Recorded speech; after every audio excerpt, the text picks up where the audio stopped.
Hi guys, welcome to episode 2 of The Real Deal with Brad and Case. Last week we had our first edition and we had a really good response from the video. Thank you very much for that, guys. Thanks guys, that was so cool. Last week we had so many good questions that, we couldn't answer them all. So we've picked 2 of the best ones. And my question to you, Brad, would be, should we sell prior to finding our new home? Yeah, that's a great question, Case, and it's one we definitely get asked all the time. In this market, unfortunately, you're probably in a position where you do have to sell before you actually even find your dream home, because if you do find a home at the moment, generally there's 3 or 4 offers coming in, and if it's subject to the sale of your own property or the current property you're in, generally it's not going to look that attractive to the property owners. Yeah. Do you agree with that, Case? I completely agree. You're taking yourself out of the multi-offer situation by having a house to sell. Most people are trying to get their offer in as clean as possible. So my suggestion to you is exactly like Brad's. Sell your house, put it on the market. Even if it hasn't sold, it's still on the market ready to be sold, so that when you find your dream home, you're ready to pounce. Yeah. Another great question we got asked, and I think this is really important, is should you supply, or should the vendor supply, an electrical report and a limb report? What are your thoughts on this one, Case? Oh, I definitely think, a lot of people don't like doing that because there's an upfront cost, but I think you are investing in the sale of your house. People are going to be wanting this information. If you can supply that, then it's easier for them to come and cash, isn't it, Brad? Yeah, so it's going to mean you're going to get more unconditional offers. Yeah. It also means that you're not hiding anything. No. A lot of the buyers sometimes these days will feel a lot more comfortable to make an offer because you're providing all that information. So it does really help the sale process, and it helps us get you a better price as well. Definitely.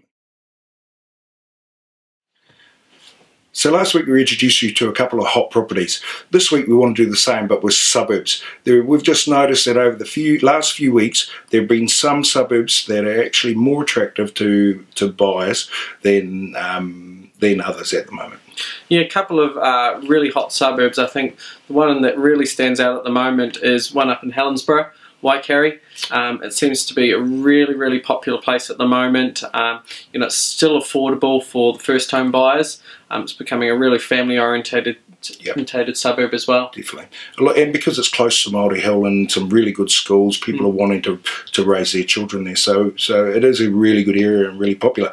The other one that I think has been given a bit of a hard run lately is St Kilda. It had been going great guns for a long time, and then for the last 2 years it's taken actually a dip and things have been a little bit harder to sell there. Just noticed over the last month or so that it's starting to really take off again.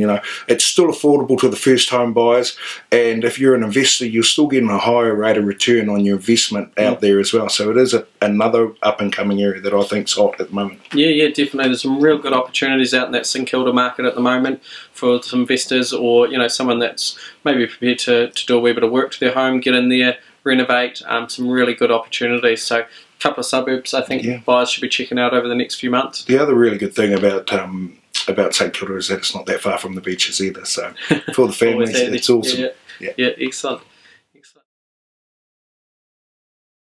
Now we also have a few buyers that are sort of looking to purchase at the moment, a couple of really hot buyers. One buyer that really springs to mind for myself at the moment is looking up in the Mary Hill, Roslyn area, looking for a larger family home, 4 to 5 bedrooms ideally. Price range up to somewhere around that sort of 750k. So really good buyer. If there's anyone out there that's thinking about selling, feel free to get in touch because we've got good interest in those areas at the moment. And for me, I've got a lot of buyers in that first home buyer bracket, up to 350,000, looking for brick and anywhere in Dunedin. I've got more than one. They're just desperate. They want to get onto that property ladder. So if you have something like that you think you might want to have a discussion about, we definitely have buyers. Both Brad and I have buyers in both those ranges. Yeah, that buyer in particular you're talking about, they were the one that missed out on several properties already. So really keen to purchase and ideally like to get into a home in the next few months. That's all we've got for you today, guys. Thank you very much for watching, and feel free to keep throwing us some questions. We'll try and answer them next week. Guys, you've been watching The Real Deal with Case and Brad.